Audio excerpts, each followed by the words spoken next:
You want to fight, bro? Yeah, the Fight Bros Podcast.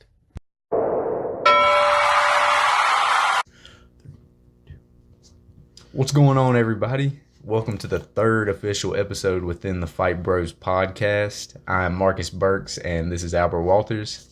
Hey guys, excited to be here as always. Oh, yeah. We've got an awesome show. Next week we've got our first guest. Yep. We'll be very revealing excited. that on Wednesday or Thursday. Yeah, Wednesday or Thursday we'll be revealing the guest on the Facebook page. We're very excited about having our first guest on the show. Oh, exactly. So we've got our first guest next week, second guest next week. We ran into him last night. Yeah. Our second guest, so he's excited. But again, I guess we'll announce him in a week and a half on Wednesday or Thursday of the fall of our second week here. So no, I mean, we're excited to have them. Excited just to keep this going on. Oh, yeah. It's been fun, man. All right, well let's just talk about it. So first on our list is McGregor's apology. So do you want to let's hear about what happened? Yeah, let's just jump right into it. So, McGregor, ever since the incident he had at the bar, me and Albert talked about it on the last podcast. He actually sat down with Ariel Helwani and ESPN to do a 41-minute interview, and which he discussed a lot. But one of the main things is he apologized for the incident that happened in April at this Irish pub where he ended up punching that elderly man. That was in April? Yeah. The video came out a little bit late, but it was actually in April. Oh, I did not even know that. I thought it came out like Mm-hmm. I thought it happened 2 weeks ago. Well, that's what we both thought. Yeah. Yeah. Wow. I wonder what took so long for the video to come out. I don't know. Maybe McGregor wasn't giving the guy with the video money or something. Yeah. But so I mean he apologized for the incident, said that he owned up to it, said he was in the wrong. He said that he can't be, doing stuff like this because of his popularity. He essentially said he wants to be able to turn the other cheek, because in the past, we have seen him slap phones out of fans' hands, do all kinds of stuff like that. Break bus windows. Yeah, and I understand like with the fan things. Like I feel like people should ask, Can I take a photo? Can I take a photo? I feel like that's always a problem that famous athletes and stuff have had with fans, is that fans just want to come up with their phone, start flashing it in their face, and not ask. And by simply asking, Oh it'd be yeah. a whole lot different. Yeah, just hey, I'm a big fan. Could I please get a photo? Yeah, for real. People have been doing that to us for the last 3 weeks, and we say sorry, we don't do fan photos. Yeah, yeah, definitely. I know, it was funny while he's down at the beach. This little kid, I was playing a game at some restaurant, and he kept staring at me, and I told Mary and Ashley and Chad that was with us. I said, dang, I said, that dude's been watching the podcast. I was like, he just wants to walk over here and get an autograph or a picture. And they all started busting. It was funny. It's like he sees half of the Fight Bros, man. He's excited. Yeah, like at the bar last night, I was like, yeah, I'm famous. I think we got over 100 views on our first episode. Yeah, thank everybody for that. A week and a half, 100 views. So, hey man, I'm digging it. Yeah. No. Oh, that's so funny. I think more girls around here get likes on their Instagram photos. Yeah. I mean, we're just doing this because we love it. Oh, We yeah. just want to have some fun. Yeah, so. we're not trying to get Yeah. famous. Nah. Oh god, that's so funny, dude. How old was the kid?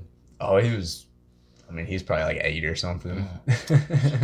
Yeah, we should just start handing out business cards at like these UFC pay-per-views. Like, hey man, here, I guess you like UFC. Here's a podcast for you to listen Hey, to. if I ever went back to another show, I would definitely do something like that. Oh yeah. No, I mean like People at the might bar like it. at That's- pay-per-views. Yeah. 'Cause Yeah. It's definitely a specific crowd, so people might like it. Yeah, be like, hey man, watch the show. But going back McGregor. to he actually had some good things to say about Nate Diaz. He Really? What it was he crazy. say? he gave him respect. He actually said that Diaz is motivated. Seeing Diaz beat Pettis like he did, it motivated him to make a comeback. And he also shouted out Stipe Miocic. He shouted out another fighter. I can't remember it off the top of my head. It wasn't someone from 241, was it? No, but he just talked about their comebacks. Like, Miocic took a year off. Obviously, Diaz took 3 years off, and, they came back and Diaz didn't get a finish, but I mean, he won pretty tremendously. Diaz won tremendously. Stipe Miocic finished. Yeah. So, I mean, Conor McGregor says that he was motivated by, their wins after their layoffs. And he kind of took shots at Nate. He was like, he said, I get why Nate didn't call me out after the fight. He was like, I wouldn't want to fight me either after how motivated I am. So he kind of took shots at him, but then after that sentence, he was like, but if we don't do the trilogy, then obviously I respect you and everything you've done for the sport. And he was like, I'm a fan or whatever. So I thought that was pretty interesting, even though he low-key took some jabs at him. Yeah. I mean, I did not even hear about that. That's odd. I mean, I think McGregor, I think he puts on this front as a heel for the UFC. A lot of people don't like him. But then, I mean, a lot of people do like him, too. Yeah, he's got a big following. Yeah, and so... But I think outside of the ring, he can definitely... We saw at the bar, he can definitely be a jerk. But I think as we saw, I think he's got a soft side. Yeah. And he also, in the same interview, he named some fights that he wanted, but, before he did that, he trashed Khabib. And I want to get your intake on this because I think this is interesting. I'm not a big fan of people, if they lose a fight or, anything in general, a pickup game or something. I'm not a fan of people after the game saying, oh, I was injured, or after the fight, I was injured coming into this. That's why I lost. I'm not a fan of people doing that. So McGregor stated that he broke his foot 3 weeks ahead of the Khabib fight and said that he went in there with a broken foot. No, and I still don't got know how Khabib on true the that stand-up. is. Yeah. Because if it was broken 3 weeks ago, it would be too hard for him to walk on it. Yeah. And don't you think, because he said, okay, so I'm realizing this now. So he sat there in the interview and said, he said that Khabib doesn't want to stand up with him. Yeah. He said Khabib didn't want to stand up with him during their fight. And Khabib knocked him. And Khabib even knocked him. Yeah. But so he was complaining, McGregor was complaining that Khabib only wanted to wrestle. First of all, that's how Khabib fights. But if you're on a broken foot, you wouldn't want to stand up and fight the whole time. I think you'd prefer to wrestle because which he can't. Yeah. Well, yeah, which he can't wrestle. But he's sitting there trash talking about, oh, he lost because he wasn't standing and he had a broken foot. But if you're wrestling, the broken foot ain't really going to bother you because no one's grappling your foot. They're putting you in arm bars, chokeholds, and different things like that. So I don't know. I don't really think that sounds legitimate. Yeah, I don't like it because I feel like at the end of the day it's an excuse. I feel like if your foot was actually broken, then you should have just let the fight get canceled and then come into it 100% as big as this fight is. I mean, yeah, that sucks for the fans that it gets canceled. Yeah. But we don't want to hear stuff like this afterwards that, could or couldn't be true. You know what I'm saying? Oh, yeah. Well, I mean, it's kind of a scapegoat. And also, I feel like if it was legitimately broken, I don't think the UFC would have let him fight. Yeah. Now, if it was just a fracture and he could show, like if he did a physical and did some training to show that he's still, able to fight, then I don't think that would be a problem at all. But if it's legitimately broken, I don't really think the UFC would allow him to fight. I mean, it's interesting because UFC fighters in the past have hid stuff from the UFC. I don't know if you remember, but do you remember Kevin Lee coming out there on fight night with staph? Remember he had that big red bump on his chest? Oh, yeah. Humongous red cyst, and he had staph. And I'm pretty sure the UFC didn't know about it. and he kind of snuck that by the UFC. So I mean, they can. That's just weird. Yeah. I figured they would have doctors do physicals and inspections on all the fighters before they go out. They could. I mean, that would be interesting. In the future when we get some people on, being able to get their take on what all the before the fight. What all it entails, like the pre-fight physical, if they do one of those and stuff like that. Oh yeah, of course. Well, I mean, I feel like, I don't know. Do you think any fans would have complaints over that? That no, let the fighters fight. I mean, yeah, obviously there's those fans that just those diehards, just bleed fans. There's a couple of those. Yeah, but I mean, excluding those fans that are always going to say that. What about the fans that are just saying, like, kind of like us? Do you think the fans would be for it or against it? Like having doctors inspect the. I think it just depends on the fan. Like me and you being like real fight fans, obviously, we want to see fighters at 100%, see the best matchups, and I just think that that's what we would like to see. But I mean, if you want fans that just want to go out there and see brawls and just see blood and stuff, obviously I think they would be against doing like a pre-fight physical, which they might already do. Yeah. Well, I mean, which they might already do. Well, they might do it now that he came out with staff. Yeah. So, but I don't know, because if they started doing it after that, I feel like they would have caught McGregor's broken foot. Yeah. So I don't know. I feel like they should if they don't, though, because if you're fighting someone with staff, you could give them staff. Yeah, for real. So that's I feel like that's a liability for other fighters. Mm-hmm. So I feel like they probably do that. If not, they should. So, but what do you think about McGregor? So I mean, like, moving on to what he said after he trashed Khabib and said he was injured and stuff. He said there's a lot of options for his next fight, which there obviously are. I mean, he said there's the Khabib rematch. There's the third fight with Nate. There's the second fight with Max Holloway. Max Holloway has been doing, a tremendous job lately, despite his loss to Dustin Poirier. And then he said that he doesn't know what Dana's talking about, but Masvidal ain't too big for him. So, I mean, that's pretty interesting. Like Masvidal's not interested in fighting McGregor? We'll see. McGregor, he only fought, those 2 times at 170 against Diaz, but that was just a special occasion. He's not a 170-pound fighter. No. So Masvidal is a true 170. So, Dana White kind of dismissed that when Masvidal called. I didn't know if you meant Masvidal dismissed it or Dana White No, did. Dana White did. Okay. Because I don't know. I was going to say, I'm sure Masvidal wouldn't deny the fight. But, seeing, that what he said was, these people that could possibly be his next fight, what do you believe, in your opinion, that could be, next for him? Next for McGregor?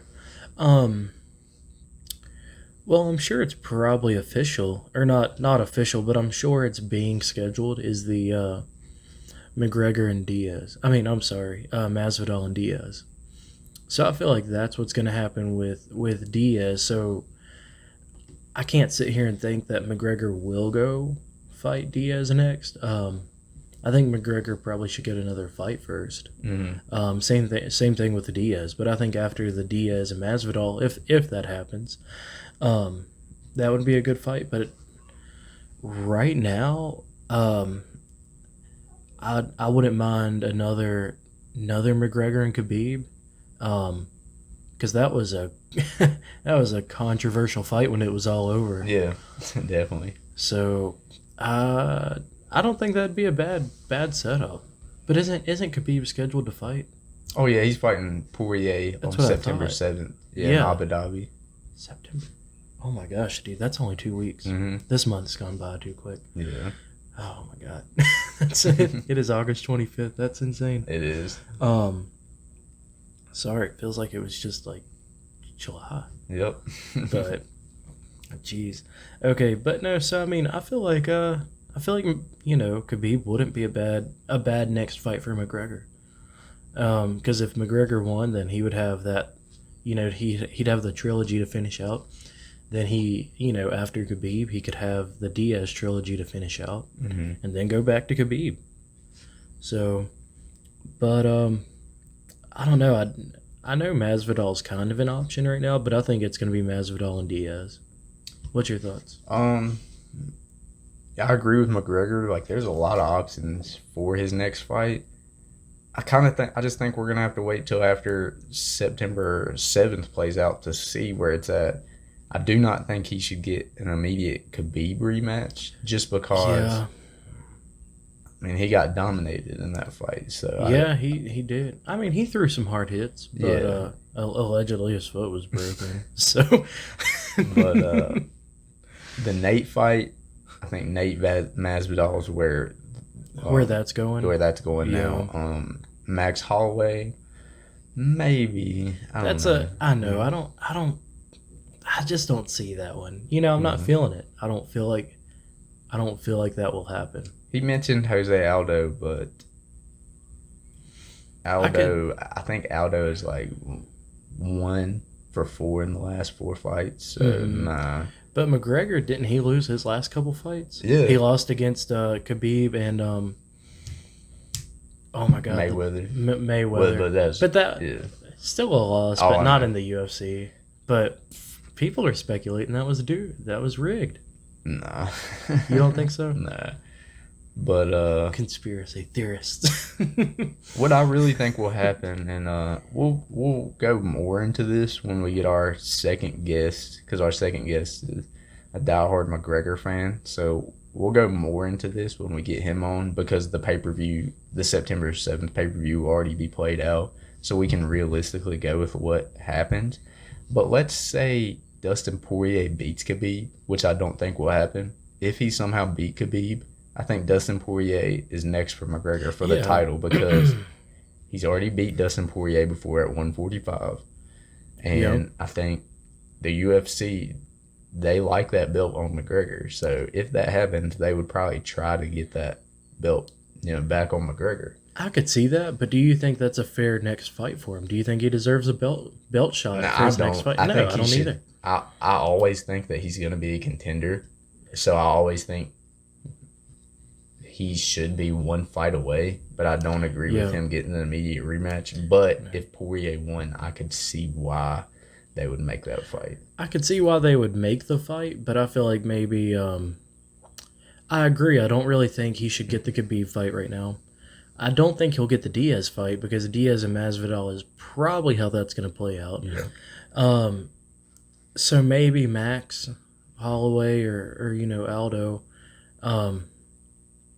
I don't know, and the UFC might just have someone else who they might disregard completely what McGregor said, and they might have somebody else for McGregor to fight. And then after that fight, I think it all depends on timing. He might be able to fight Diaz, he might be able to fight Khabib, or he might be able to fight for the belt. So, I mean, in October, we got Justin Gaethje versus Cowboy Cerrone coming up, and, people have wanted that Cowboy Conor fight. People have flirted with the idea of that for a long time. Supposedly, that wouldn't be a bad fight, because Cowboy lost his last. Yeah, supposedly it was offered during the summer, but I mean, you know how that goes. Like, we never really know. If official contracts were actually sent to both parties. That wouldn't be a bad fight, because both fighters lost their last match. They're both big names. Because I mean, you can't put someone coming up against McGregor. Yeah. So I mean, I think that's not a bad setup right there. Yeah, I mean, I agree. Like, that would be a fun fight for the fans. I think Cowboy needs to beat Gaethje though. You think he will? I don't know, man. That's a tough fight. As long as he doesn't blow out of his nose. Yeah, that's a tough fight. But I mean, Justin Gaethje actually came out the other day, and there was a video surfacing around online of Cowboy knocking out, a sparring partner in 2012, and Justin Gaethje admitted that it was him. But I mean, Justin Gaethje's he's a warrior, man. He's been knocking out all kinds of people. I mean, he's a really tough fighter within that lightweight division. So I don't know. I think Cowboy will get it done. But Jeez. I really think, McGregor needs a top name coming off a win. I could see that. Stuff like other than Khabib.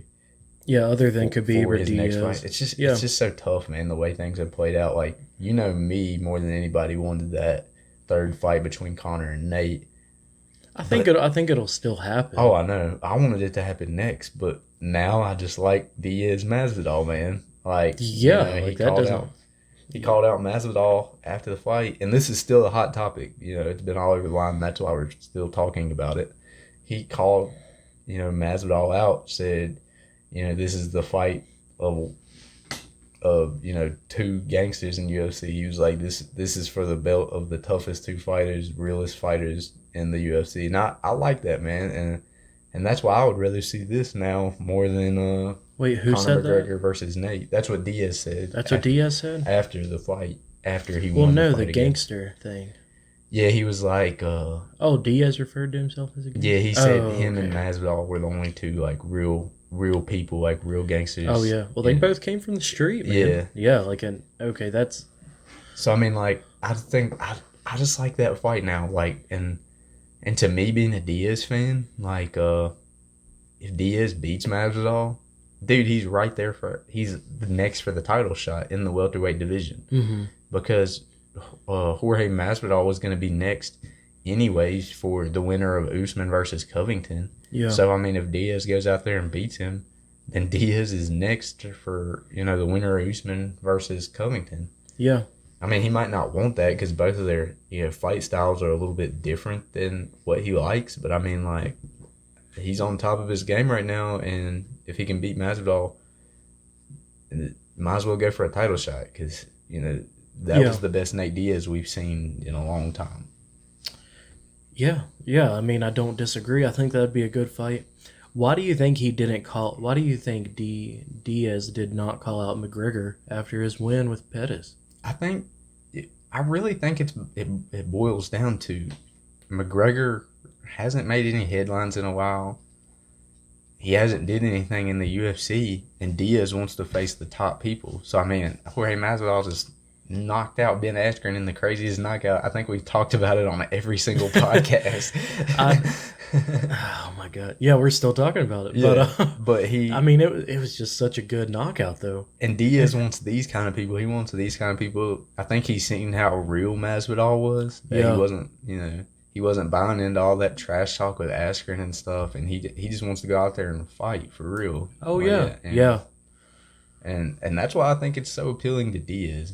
He won't, he said he set out for so many years because nobody would call him out or nobody was doing anything interesting in the UFC. Then Masvidal just comes out here, knocks out somebody with a flying knee in 5 seconds, and then call out Masvidal. Yeah.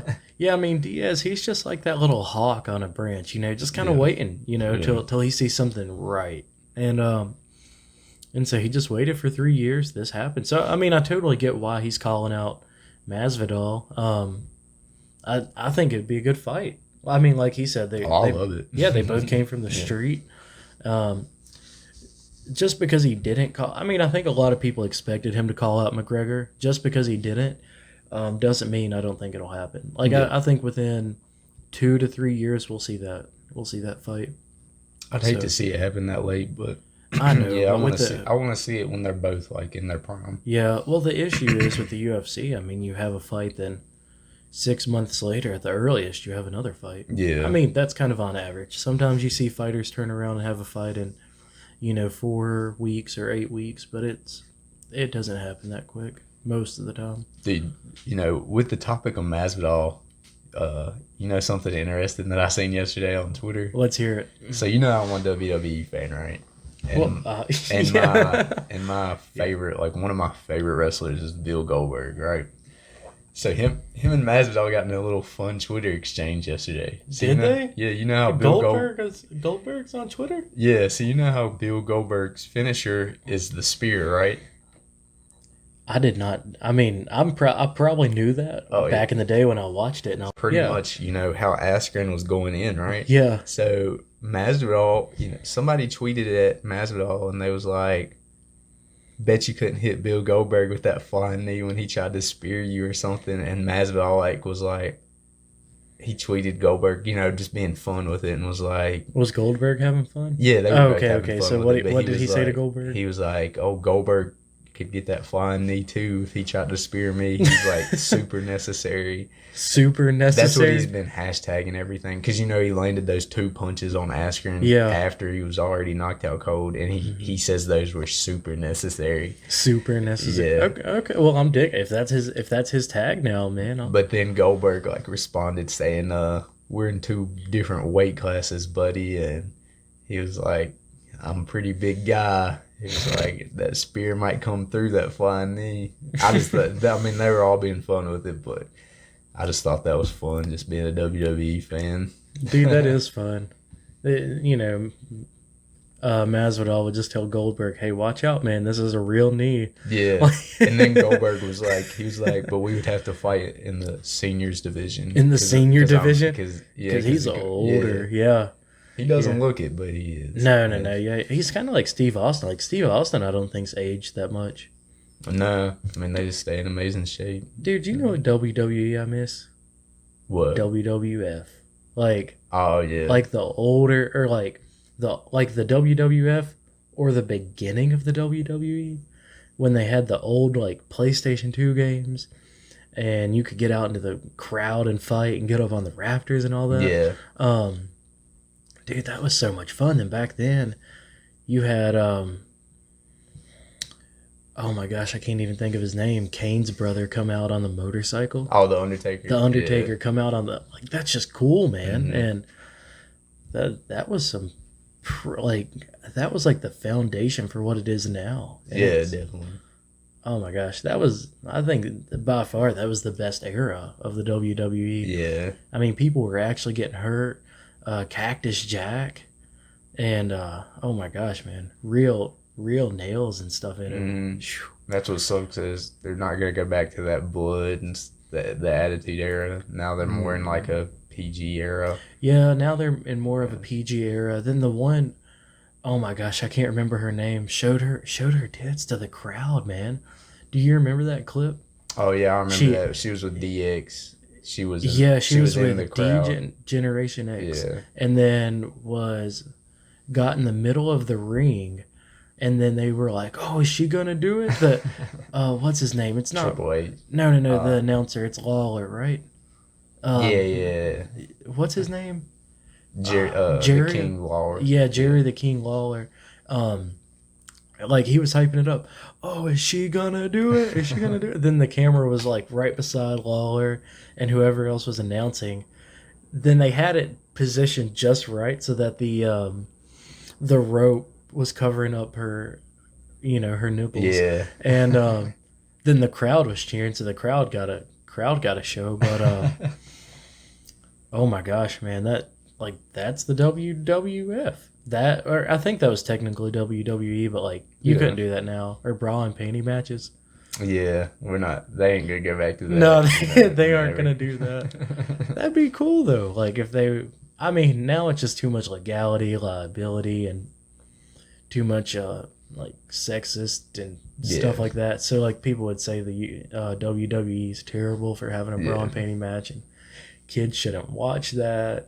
Which women wrestlers have come. They've came a long way. They used to be just Barbie former doll. Playboys. Yeah. They would, they'd be former Playboys that would come into the WWE. But now they're actually legit wrestlers. Yeah. They're coming from wrestling backgrounds, being, some of them being high school wrestlers. They're going into the performance center. So, that came a real long way. Oh, yeah. That has came a real long way because, like you said, they used to just be these Barbie dolls who was there to just to look good. Yeah. And that's what they did. They just sat there and they looked good. Kind of like a Hardee's commercial. You're there for the burger, but the hot girl biting into the burger is like an added bonus. And I guess that's how the WWE and WWF was. It was like, oh man, I love the fighting, but bring that girl in her bra and panties out again. So, So I guess that's what they were doing now, or they were doing, but they don't really do that much now. I mean, you'll always have those kind of girls like the Bree twins. Is that what they're called? Yeah, yeah. The Bellas. The Bellas. Yeah. Okay, but you'll always have girls like that, but they're not exclusive to that anymore. Mm-hmm. So that's cool. But yeah, let's move on. Yeah, let's move on to DC. Yeah, let's talk about Daniel Cormier. His he posted an Instagram post a couple of days ago, and he kind of hinted like a possible retirement. What did he say? So he gave he thanked his team. He pretty much said that his son and his wife they were really emotionally drained about it. I think his son was crying after, because I mean that has to suck being that small and seeing your dad get knocked out. Seeing your dad get whooped. Yeah, that's got to be tough. But then it would have been tough for Miocic's wife and child as well. Oh yeah, it's tough for everybody. That's just the sport. I mean, because both of these are family men that we're talking about, and they're married and have a kid or multiple kids. So I mean, that's got to be hard for both of them. Yeah. But I mean, sorry. So what else did DC say? He pretty much said that he's going to make a decision on his retirement soon, and that he would let everybody know as soon as he made it. But I mean, I don't know. You can kind of take this post either way. Do you think this post meant retirement? I mean, obviously he stated in this post that he hated to see his son and his wife like that. Yeah. And I mean, at 40 years old, I mean, that's got to be hard to see. And, what do you think DC meant by this post? Is he going to retire? Well, I mean, kind of like I said last week on our podcast, I could see DC saying he's officially retired. And, I mean, he could probably even sign papers that says he's retired. But what we've seen with the UFC in the past, time and time again, just because you say you're retired doesn't mean you're not going to fight again. So he's got a third. I don't think he'll ever fight Jones again. That's just how I see it playing out. Is I do not ever see DC fighting Jones. I agree. Yeah, I think that fight's off the table. Yeah, it's off the table. He lost both of them, and he's just kind of he just lost this fight, or DC just lost this fight again. It would have to take a lot of work for DC to get that Jones fight again. I don't think DC wants to invest all that time or energy anymore. He's getting older. So I could see DC saying, yeah, he's retired, but I think within about 3 years, if let's say he came out and retired today, I think within 3 years we'll see him sign a contract to fight Miocic. I think he wants to finish that out. So I don't think that's off the table, whether he retires or not. But what's your thoughts? So I don't think he's going to retire. I think he has like too much drive in him, and I think that he knows that he was winning that fight. I think he was going to win by unanimous decision. I think he won every single round. Yeah. I mean, it was back and forth, but the way that they broke down the scorecards, he was winning. I think one round was 10-9, but he won every single round up until that TKO. Yeah. So, I mean, he knows he can beat Stipe Miocic. Well, yeah, and I mean, he won the first fight a year ago. He took him down, and I mean, he pretty much, took him down when he wanted to, but he didn't do that much because he got drawn into this, I got to strike. That's what the fans like to see. Mm-hmm. And, he wasn't listening to his corner, which was encouraging him to wrestle. Yeah. But I think DC's going to come back, and I think maybe next summer, I think he's going to take a little bit of a layoff. But I think next summer, I think we're going to see DC versus Stipe 3. You think next summer? I think Miocic has to, Miocic can be like, I TKO'd him or whatever, but DC knocked you out. Yeah. Like DC, knocked you out. You was done. Like he was done. You know what I'm saying? DC was he was slumped too, but DC's was more of a TKO. The ref came. Yeah. Well, if the ref didn't come, DC wouldn't have got up. So, I mean, it had to have been called. But, I mean, what do you think's next for Miocic? Well, Dana stated that if both men want this third fight, that'll be next? then that's on the table. So I assume that should be next, and I think that's what should be next because this heavyweight division's still playing out. Yeah, no, I don't disagree with that. I don't think it would be the worst fight, but that would be crazy. A year ago they fought, DC won. This summer they fought, Miocic won. The next summer they fought again. We've never seen a trilogy happen back to back to back. Normally, fighters have to have another fight in between or something like that. So that would be completely weird. But I think, but I mean, I'm not against it. The scenario and the situations that this should be the first fight that.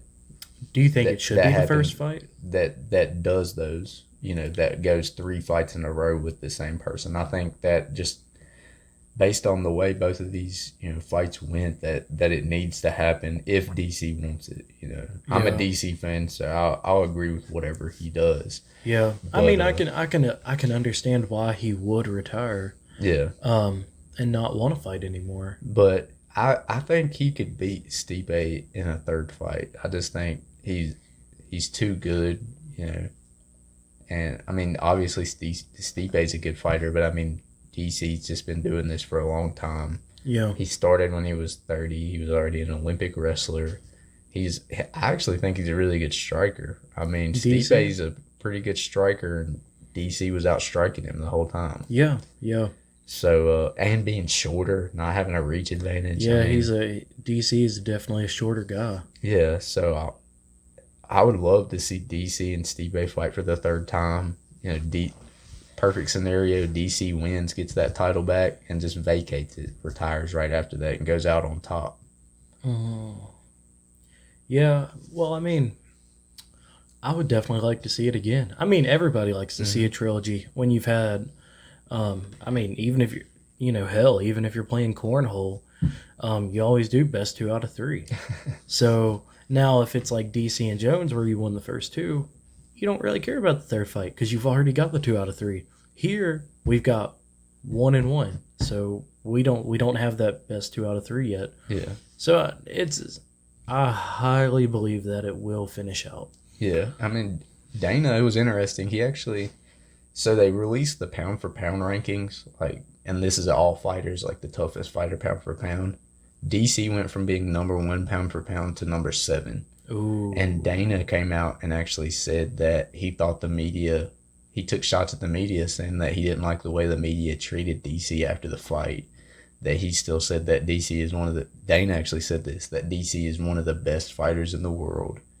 And he said that he'll do whatever DC wants to do. He was like, if DC comes to me, he was like, whatever fight he wants to do, he was like, we'll do it. So I thought that was very interesting to see how much respect Dana White had for Daniel Cormier. Oh, yeah. I mean, me just like looking at it from the outside, I would have thought Dana wouldn't have respected DC as much because I feel like John Jones is Dana White's second favorite under Conor McGregor, just because of the money he brings in. And I mean, wouldn't somebody be your favorite if they was bringing in the money? So I agree with it.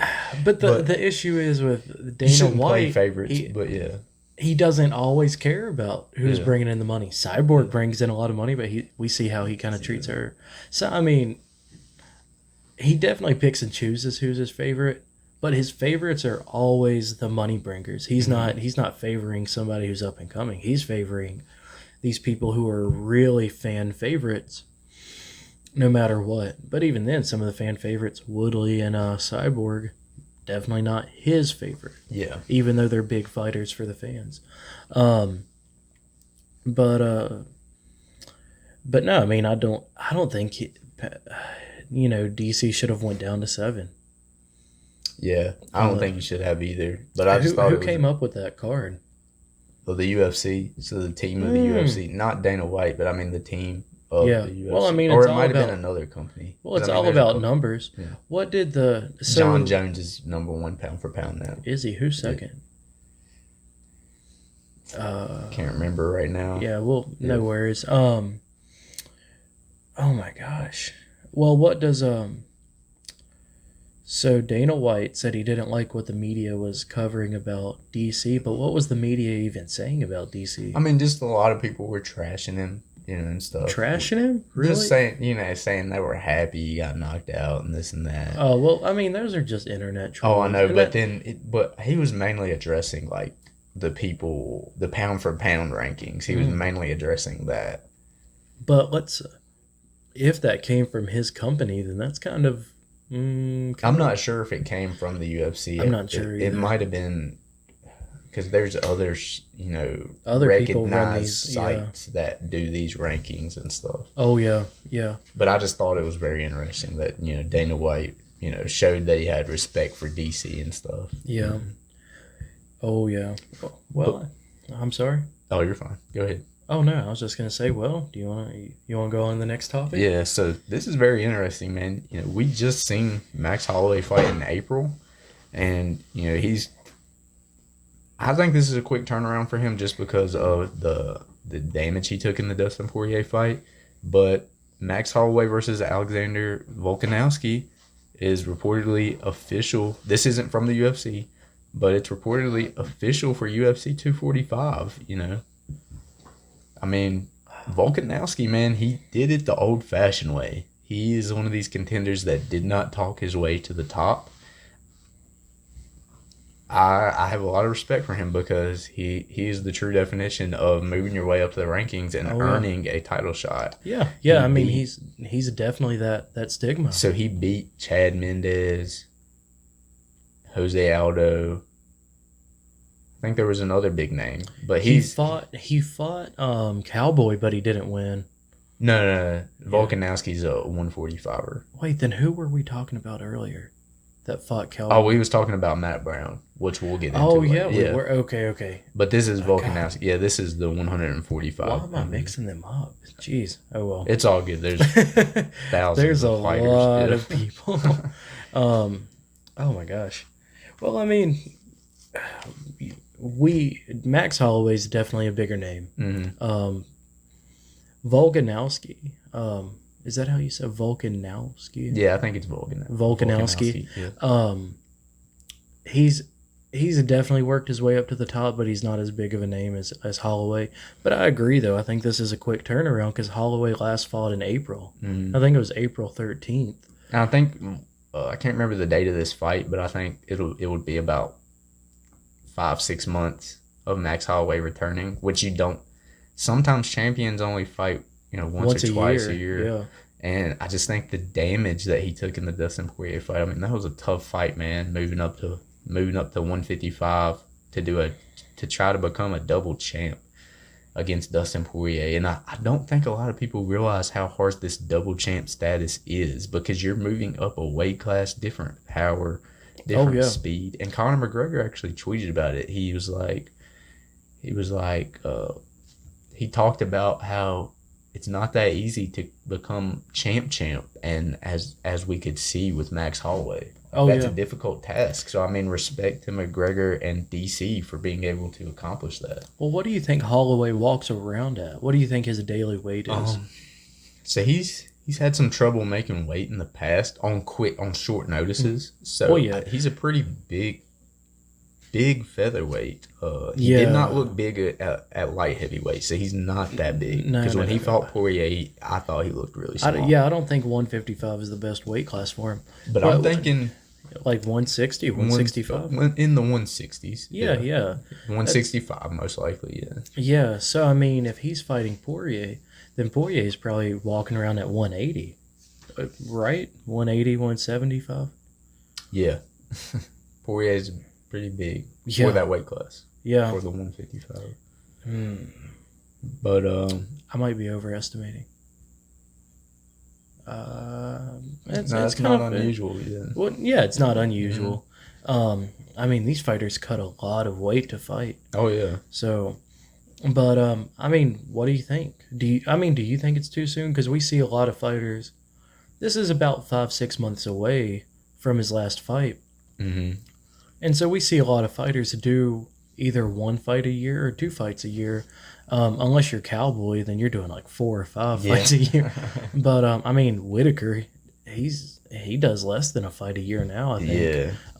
So I mean, I don't think 5 to 6 months is bad. I just feel like it feels closer. But with the damage he took against Poirier, and that's the other thing. Yeah, he got rocked a lot during that fight. So, I mean, what do you think? I mean, I think that this fight is interesting. I think, we don't need to sleep on Volkanovski just because he's not talking, he's not talking his way up, talking about himself, talking trash about other people. He is, went the old-fashioned way and moved his way up the rankings, beat every single contender in line to get his turn for the title shot. Oh, yeah, yeah. And you've got to respect that. I mean, he has taken this, like you said, he's just going old school with this. I don't really have... The way Max Holloway looked against Brian Ortega, I would think Max Holloway would win this fight, but I don't know. It's kind of hard to make a decision just because we haven't really seen a fighter, take out all the contenders like Volkanovski has to get this title shot. I don't think Volkanovski has fought Zabit, which is a really big name in the 145-pound division yet, but he's early on, so I think Is this going to be a title fight, though? Yeah, this is a title for the featherweight title, yeah. So Max and Volkanovski. Yeah. I mean, I really don't have, like, a choice right now just because UFC 245 is kind of a little bit away. So, I mean... When is that, like December or something? Yeah. Somewhere around there? So, I mean, I really don't have a decision right now on who would win that fight. But, I mean, we'll have in the future with another podcast, I'll most likely have a decision by then. Yeah. It's a little too soon to try to give a decision on who you think will win. Mm-hmm. I mean, yeah, it's kind of hard right now because let's say that's in December. That would be like 8 months away, actually, because April's the 4th month of the year and December is the 12th month. So that would definitely be eight months. But right now it's just kind of difficult because we don't know what Max Holloway's looking like right now after his loss. Are you looking up the date? Yeah, I'm looking up the date for UFC, December 14th. Oh, yeah. Wow, good guess. Right on it. Yeah, so if it is December, that's 8 months away. So, I mean, I think he could bounce back, but it's hard to see. I mean, it's hard to tell because we don't know what he looks like right now as far as his skill set. Well, I mean, see, they were discussing, them two fighting. I actually might have this wrong. They might be fighting at... No, it's 245. I think I'm getting this mixed up. But I remember a month ago or so, they was trying to make Volkanovski versus Max Holloway for an upcoming pay-per-view, and Dana kept saying it was too soon for Max. So, just because of the damage he took in the Poirier fight. He took a lot of damage. Yeah, so that's why I bring up, I know if you don't take damage, fighters can fight, 3 times a year. Is that God. Coffee? Oh, that was coffee grounds in there. Oh, my God. Put some hair on your chest. Yeah. Oh, jeez. Coffee grounds and coffee are the worst thing. Oh, God. You love coffee, but not coffee grounds. Yeah. Phew, gross. Okay. Well, I mean,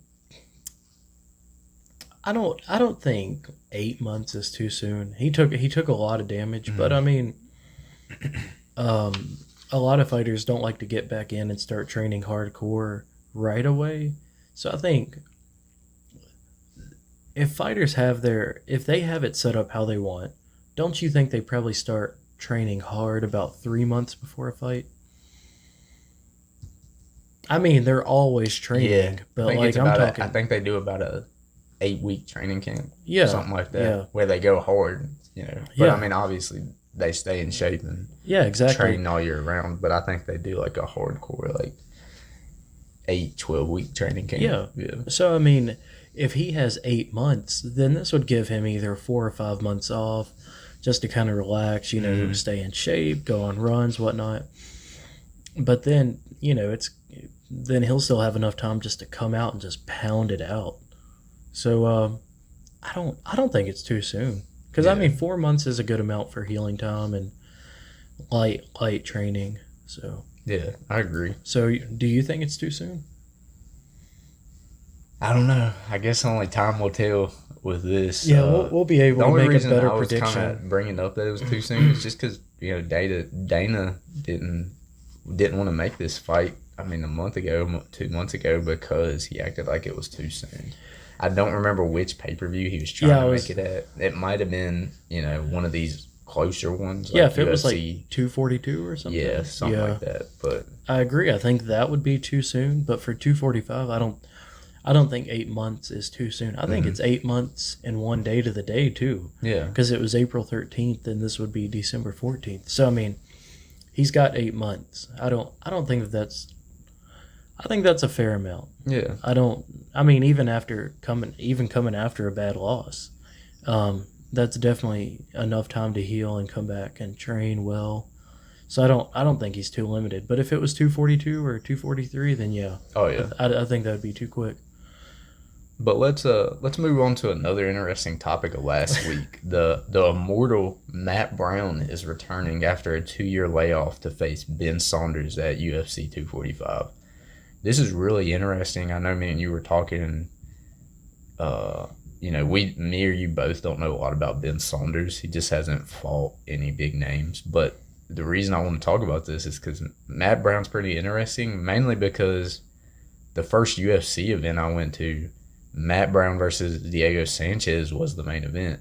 Yeah. And, I mean, for anybody who hasn't seen this, Diego Sanchez tried to throw like a front kick or something.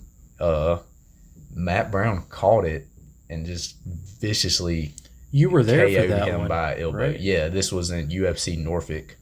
Was it a pay-per-view? No, it was a fight night. Fight night. But I mean, Matt Brown viciously KO'd Diego Sanchez with a elbow while holding his leg up in the air. I mean, it was crazy, and I mean the crowd went crazy. Oh yeah. I mean, I just never seen anything like that in person. No. It was just, that's why I wanted to talk about him, because he was pretty much the highlight of my first UFC event that I went to. Well, yeah, of course. So I think it's very interesting that he is coming back after this 2-year layoff. He retired. Was that his last fight? Well, he retired, and then he was scheduled to come back against Carlos Condit. You remember Carlos Condit, don't you? He's one of the OGs. Oh, okay. I remember the name, the last name. Yeah. So he was supposed to face Carlos Condit, I think, in 2017, but he tore his ACL during training, and he was coming out of retirement to fight Carlos Condit. So how old is Brown? Late 30s, I think. Really? Yeah. Oh my God, I didn't think he was that old. So I see why he retired. Mm-hmm. I thought he was like 26. Yeah. I was gonna say, come on, man, you're at your prime. But he has Matt Brown has faced some pretty big names. Like, he's faced Cowboy. He was gonna face Carlos Condit. So Matt Brown's name carries some weight, but he doesn't have like the best record. I mean, he got knocked out by Cowboy. I can't remember what his record is, but he doesn't have like the greatest record. But I don't think Saunders has the best record either, and he's not even that big of a name. Yeah, Saunders hasn't faced any big names. So for Ben Saunders, this is a great fight, because you go out there and finish Matt Brown, you get a top 15. You know what I'm saying? If you finish Matt Brown, you're really putting your name in the mix, which is what he wants. And if Matt Brown goes out and knocks him out, he's back. Then he's back. So like, it's kind of like Diaz after his long break came back, got a great fight. Yeah. And, I mean, he'd be back. So I don't think this is a bad fight for both of them. No, yeah, I think it's a good fight. If you wanna, this is one of those fights that gets made, but it can go either way. I mean, we just seen with Uriah Faber versus that Ricky Simone. Ricky Simone was an up-and-coming guy that was, people thought was going to be one of those contenders. Uriah Faber comes out of retirement, wants another fight, and he just TKOs this young dude in, 40 seconds? So, I mean, this can go either way. You could have this, hungry contender wanting to make a name for himself, go out there and, finish a legend to the sport. Or, the legend can come back and do his thing. Yeah. So, I mean, I don't think this is a bad fight. So, I mean, I think if both of the Brown and Saunders, then Holloway and Volkanovski. Yeah. If both of those are on the 245, I don't think that's going to be a bad card in December. Yeah. So, so no, I mean, I think this could go a good way. I think it's a fair fight between the two of them. Oh, yeah. So, yeah, fight night. Yeah, very interesting fight between Matt Brown and Ben Saunders. You know, really looking forward to that. But yeah, let's talk about UFC Fight Night 157 coming up this upcoming Saturday. The main event is Jessica Andrade versus Zhang. It's a pretty lackluster card, man. The only big name on this card is Jessica Andrade. Yeah, it's not a stacked card. I mean, I looked through the card last night, prelims, main card. Jessica Andrade is literally the only name I knew. I mean, I don't even know Zhang. See, I looked her up last night, and I did watch Zhang's last fight. I mean, I'm sure we both watched it. She beat Tisha Torres, she was a big contender in this 15-pound division. Yeah. So, but I mean, she's just not a big name. You know what I'm saying? No. The card doesn't have any big names on it. No. Well, I mean, they went from a huge pay-per-view to this. I mean, I guess they just kind of gassed it all out on 241. Then they're just trying to have fighters for fight night. Yeah. See, that's what I don't like it. Like, I like there being fights every weekend. Like, I love it. Like, I'm like, oh yeah, look forward to watching UFC, this upcoming Saturday. But when they do stuff like this card, I mean, dude, it's just terrible. I mean, I might tune in to watch the main event. Maybe. But I mean, yeah, but I mean, this just fight as a whole, I couldn't see myself sitting through it for, 4 hours to watch, 4 or 5 hours to watch this whole card. Well, because we've got 2 weeks until Khabib versus Poirier. That's what I thought. That's obviously the next big pay-per-view. Yes, but the next pay-per-view is in 2 weekends from right now. That's what I thought. So, I mean, that's kind of a quick turnaround, 3 weeks from one pay-per-view to the next. Yeah, normally, I mean, they usually do one every month. Every month. So sometimes we'll get it at the beginning of the month. Sometimes the end. Sometimes we can have 2 in a month if it's at the very beginning and then one at the very end. Yeah. I mean, it's technically different months. But I mean, Andrade, so Jessica Andrade, you remember she, knocked out Rose Namajunas with a slam. So she went to take her down, picked her up, and slammed her, and Rose was out. I mean, Rose Namajunas was a pretty dominant champion. Was that during a pay-per-view? Yeah, we didn't watch that one because it wasn't the best. It wasn't the best, that. So we didn't buy it, or we didn't go to the bar to watch it. Wasn't that in a September or something like that of full card? No, I think it was in May. This past year? I think so. Yeah. Oh. Yeah, it was in May. Because I remember we were debating it, but it just wasn't a good enough co-main event and main event for us. And we graduated. And wasn't it that same night? Dude, it was. So that's what happened. Yeah, we both graduated college, and it was on that same night when we just said we could not make it. I think Anderson Silva versus some up-and-comer, I can't remember his name, was the co-main event. And we just didn't think it was worth it with it being graduation night. So. No, because you had family in, I had family in, and it was, that was a hectic weekend. Yes.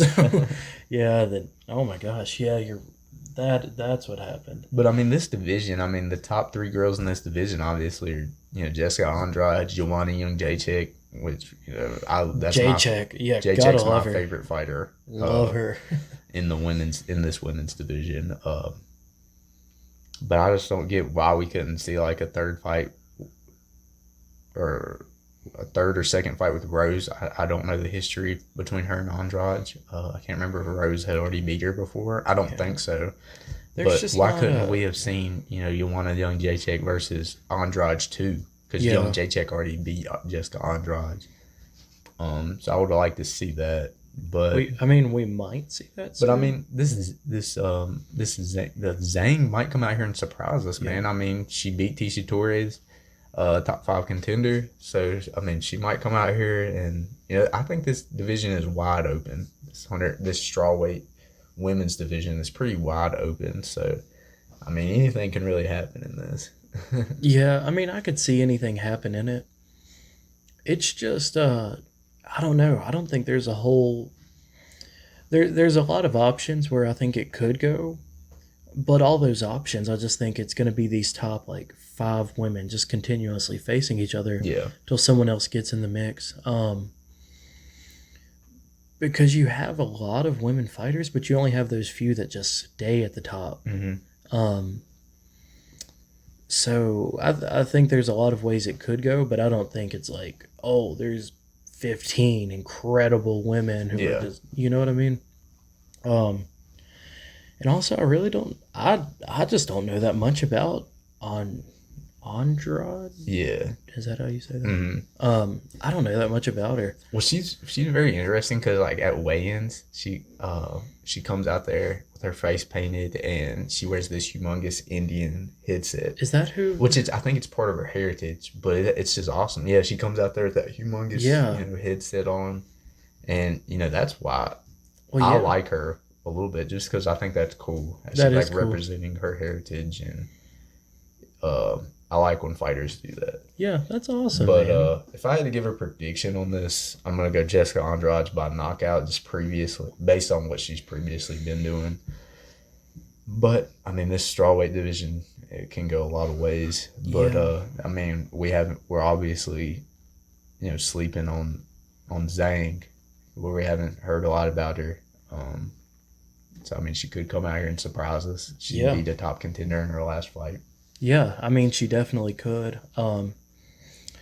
You just kind of never know with these up-and-comers. Yeah. You really don't know what way it's going to go. So, but I mean, I can't really give a prediction because for me, it's just... don't know enough, Yeah, I just don't know much about either fighter. So it's hard for me to make a prediction. So I'm going to leave that there. If I had to make a preference, it would just be Andrade. Yeah. Even though I don't. That's more or less just because. I just don't know that much about her or Zhang. Because sometimes I'm rooting for the upcomers. I'm like, oh yeah, let's go at it. But it's more or less just a pick out of a hat for me because I don't know much about either one of them. So. But I mean, you definitely know a little bit more. Just about Andrade. Yeah, just about Andrade though.